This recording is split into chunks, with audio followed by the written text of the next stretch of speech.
Hello and most welcome to my YouTube channel. मेरा नाम है रवि और आप देख रहे हैं वी लर्न ऑनलाइन क्लासेस।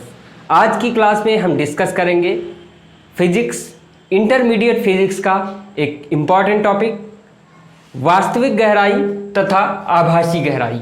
ये रे ऑप्टिक्स, किरण प्रकाशिकी का एक महत्वपूर्ण टॉपिक है। इस पर न्यूमेरिकल बोर्ड एग्जाम में अक्सर पूछे जाते हैं, तो इस टॉपिक को हम डिस्कस करते हैं, इस पर न्यूमेरिकल सॉल्व करेंगे। चलिए शुरू करते हैं। तो आज की क्लास में हम वास्तविक एवं आभासी गहराई पढ़ रहे हैं। वास्तविक गहराई और आभासी गहराई, आपने अपने दैनिक जीवन में यह प्रयोग देखा होगा, real depth and apparent depth. यदि किसी ग्लास में पानी भर दिया जाए तो ग्लास की तली हमें ऊपर उठी हुई दिखाई देती है। कारण आज हम जानेंगे इस वीडियो में। सबसे पहले हम कोई ग्लास ले लेते हैं, कोई कांच का एक बर्तन ले लेते हैं जिसमें हम आसानी से देख सकें। और इस कांच के बर्तन में एक सिक्का रख दिया जाता है, इसकी तली में एक सिक्का रख दिया जाता है।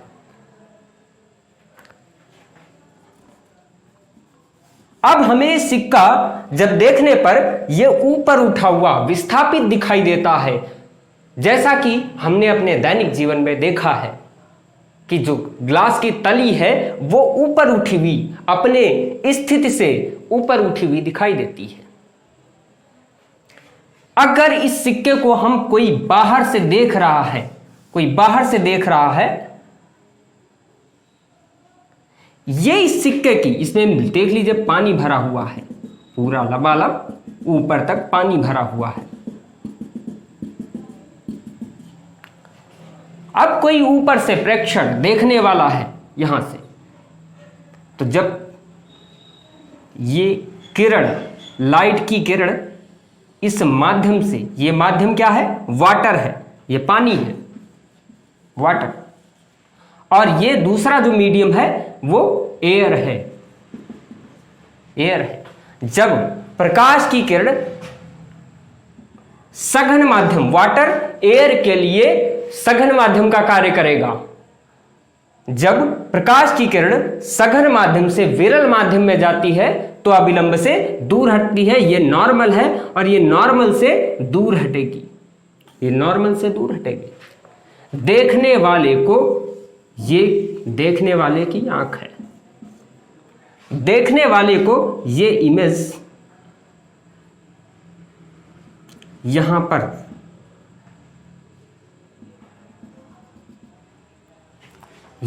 इसका इमेज बन रहा है, प्रतिबिंब आई बन रहा है।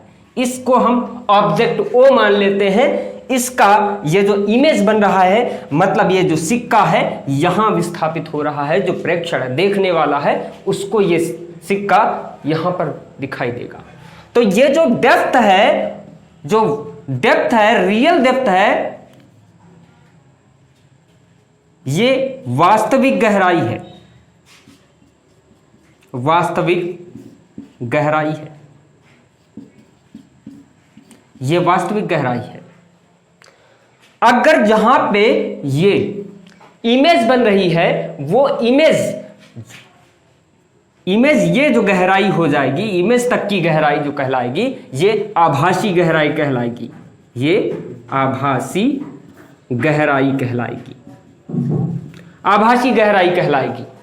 यहां पर हम देख सकते हैं ये वास्तविक गहराई है और ये जहां इमेज बन रही है, जहां पे इमेज बन रही, वर्चुअल इमेज बन रही है, ये आभासी गहराई कहलाएगी।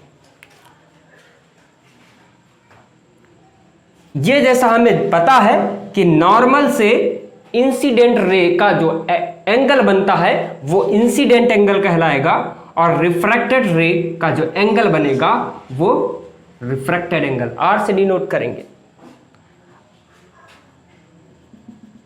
इसको लाइन को ड्रॉ कर देते हैं।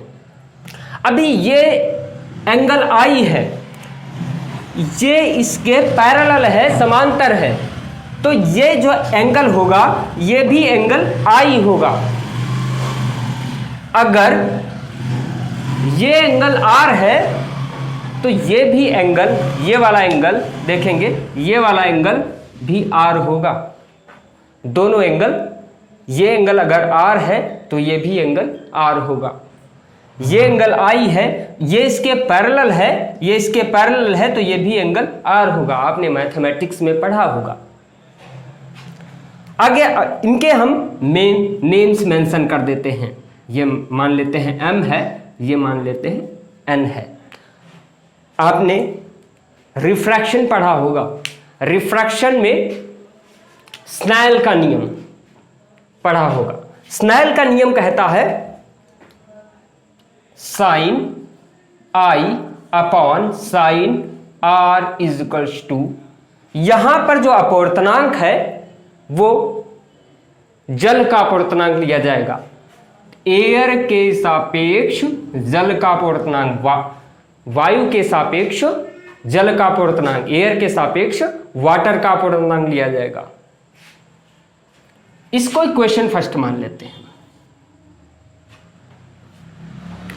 अगर हम इस वाले एंगल में देखें, angle O M N, in right angle triangle O M N, O M N में देखेंगे, ओ एम एन में क्या है, अगर हम साइन फंक्शन लें, साइन टर्म, साइन आई, साइन एंगल, साइन थीटा बराबर होता है लंब बटे कर्ड, परपेंडिकुलर अपॉन हाइपोटेनियस।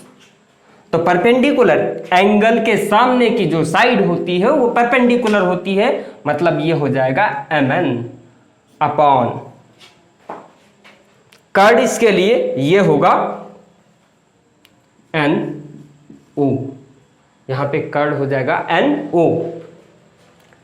अब हम इस ट्राइंगल में देखते हैं, ट्राइंगल आई एम एन में, ट्राइंगल आई एम एन में साइन आर, यहां पे एंगल आर है इसलिए sine r, sine r is equal to क्या हो जाएगा, लंब परपेंडिकुलर अपॉन कर्ड, ये इसका कर्ड हो जाएगा एन आई।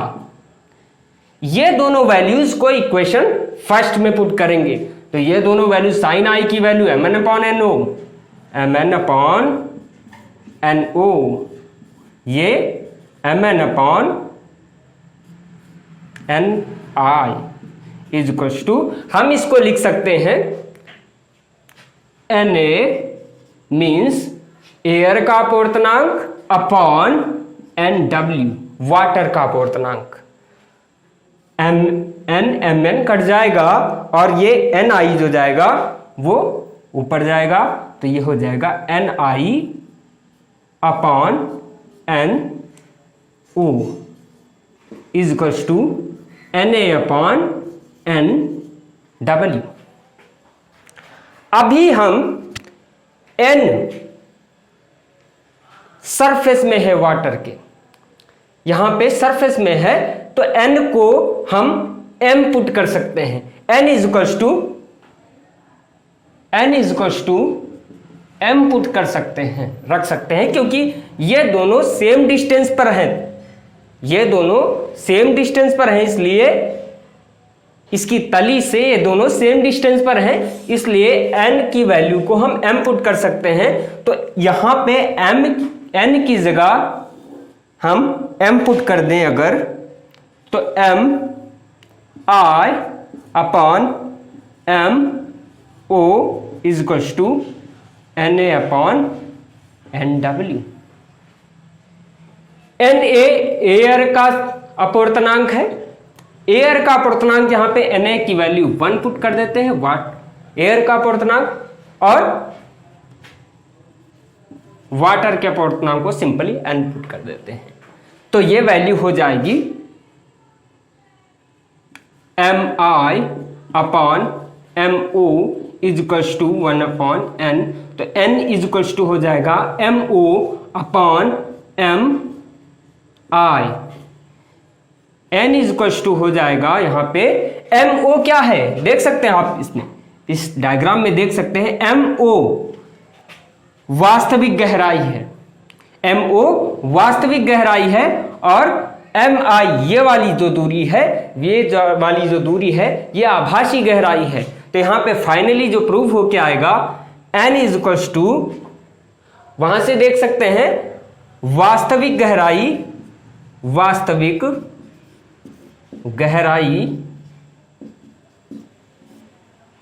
अपॉन आभासी गहराई।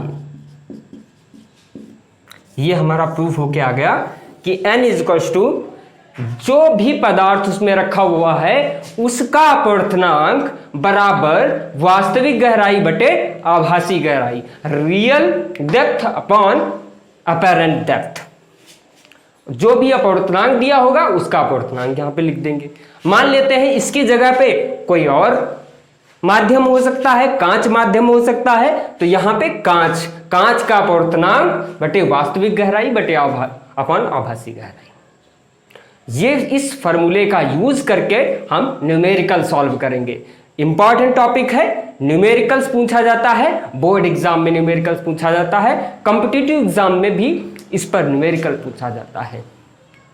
तो इस पर हम एक न्यूमेरिकल सॉल्व करते हैं।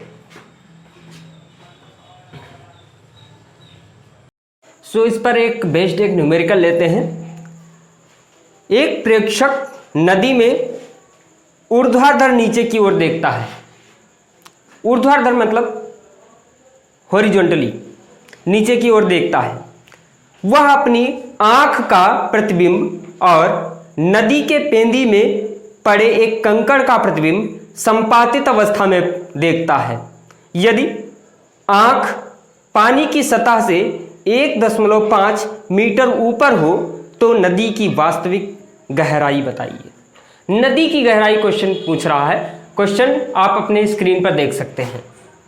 नदी की गहराई पूछ रहा है। इसको हम इमेज बना के, इसका एक डायग्राम बना के इसको समझते हैं। इस क्वेश्चन को, एक कोई व्यक्ति है, ये कोई नदी की सतह है, मान लेते हैं ये नदी है।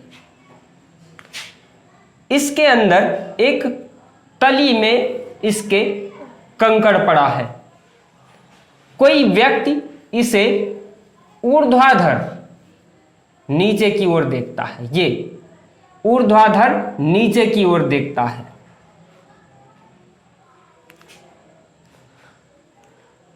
क्वेश्चन ये कह रहा है पानी की सतह से ये जो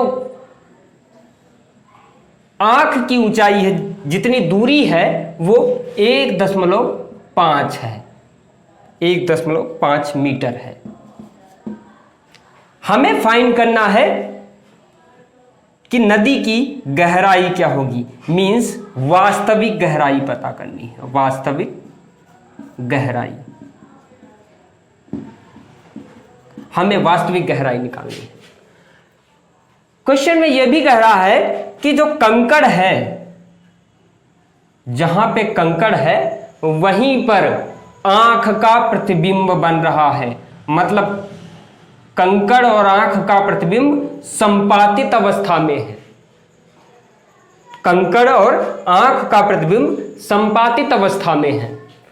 तो जितनी दूर 1.5 सतह से, पानी की सतह से 1.5 मीटर की दूरी पर आंख है, तो उतनी ही दूरी पर अंदर इसका प्रतिबिंब बनेगा। मींस 1.5 मीटर की दूरी पर बनेगा। यदि ये दूरी 1.5 सेंटीमीटर है, मींस ये जो डिस्टेंस है, ये डिस्टेंस कहलाएगी आभासी गहराई। आभासी गहराई, क्योंकि इस कंकड़ का जो प्रतिबिंब है यहां पे बन रहा है, और इस जो प्रतिबिंब की गहराई कहलाएगी वो आभासी गहराई कहलाएगी। सरफेस से प्रतिबिंब की गहराई आभासी गहराई कहलाएगी। तो यहां पे हमें आभासी गहराई भी पता है 1.5 मीटर है। वास्तविक गहराई निकालना है। सिंपली जैसा हमने डिस्कस किया है formula, n equals to formula होता है वास्तविक गहराई, real depth upon apparent depth. Real depth upon apparent depth. यहां पे n की वैल्यू, अपवर्तनांक की वैल्यू भी दे रखी है क्वेश्चन में, अपवर्तनांक की वैल्यू भी क्वेश्चन में दे रखी है g, ये nw इक्वल्स टू 4/3 दे रखा है। n की वैल्यू हम 4/3 पुट कर देंगे और हमें निकालना है वास्तविक गहराई। आभासी गहराई हमें दे रखा है 1.5 मीटर। अगर इसको हम सॉल्व करते हैं तो 2 जा आएगा, 2 2 जा 4 मीन्स जो रियल डेप्थ या वास्तविक गहराई आएगी वो 2 मीटर आएगी। वास्तविक गहराई 2 मीटर आएगी। ये है इसका सॉल्यूशन। तो आई होप सो आपको ये लेक्चर पसंद आया होगा। अगर आप हमारे चैनल पर नए हैं, चैनल को सब्सक्राइब करने के साथ बेल आइकन को जरूर दबाएं, जिससे हम अपकमिंग वीडियोस की इंफॉर्मेशन आप तक पहुंचा सकें। Thank you for watching.